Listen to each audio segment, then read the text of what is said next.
তামিলনাড়ু, শ্রীলঙ্কা এবং পন্ডিচেরিতে পোঙ্গল উদযাপিত হয়। উৎসবের নাম এসেছে তামিল শব্দ থেকে, যার অর্থ ছিটানো। ঋতুর প্রথম চাল, দুধ ও গুড় দিয়ে সেদ্ধ করে উৎসবের সূচনা করা হয়। এই পোঙ্গল উৎসব 4 দিন ব্যাপী উদযাপন করা হয়। এদিন পোঙ্গল উদযাপনে উপস্থিত হন প্রধানমন্ত্রী নরেন্দ্র মোদী। সেখানেই আয়োজন করা হয়েছিল বিভিন্ন সাংস্কৃতিক অনুষ্ঠানের। সেখানেই এক ছোট্ট কিশোরীর সঙ্গীত মুগ্ধ করে প্রধানমন্ত্রী নরেন্দ্র মোদীকে এবং তিনি তার নিজের শাল সেই কিশোরীকে উপহার হিসেবে দেন। দেখুন সেই চিত্র।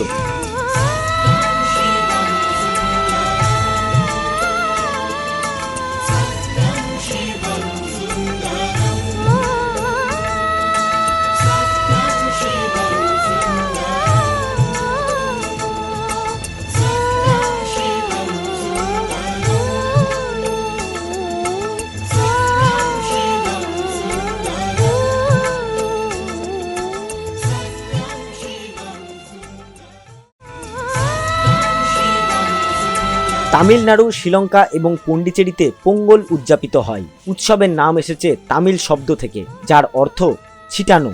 ঋতুর প্রথম চাল, দুধ ও গুড় দিয়ে সেদ্ধ করে উৎসবের সূচনা করা হয়। এই পোঙ্গল উৎসব 4 দিন ব্যাপী উদযাপন করা হয়।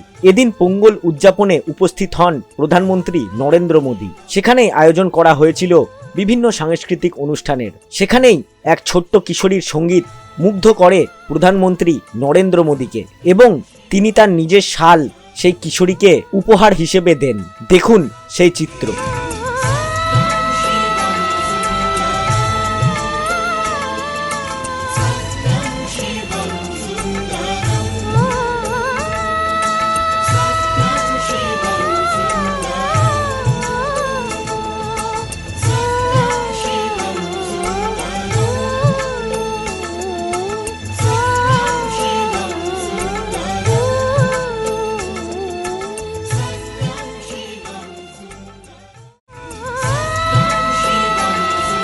তামিলনাড়ু, শ্রীলঙ্কা এবং পন্ডিচেরিতে পোঙ্গল উদযাপিত হয়। উৎসবের নাম এসেছে তামিল শব্দ থেকে, যার অর্থ ছিটানো। ঋতুর প্রথম চাল, দুধ ও গুড় দিয়ে সেদ্ধ করে উৎসবের সূচনা করা হয়। এই পোঙ্গল উৎসব 4 দিন ব্যাপী উদযাপন করা হয়।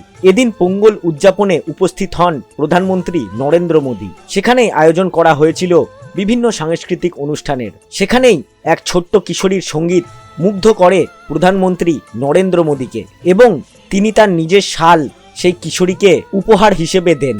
দেখুন সেই চিত্র।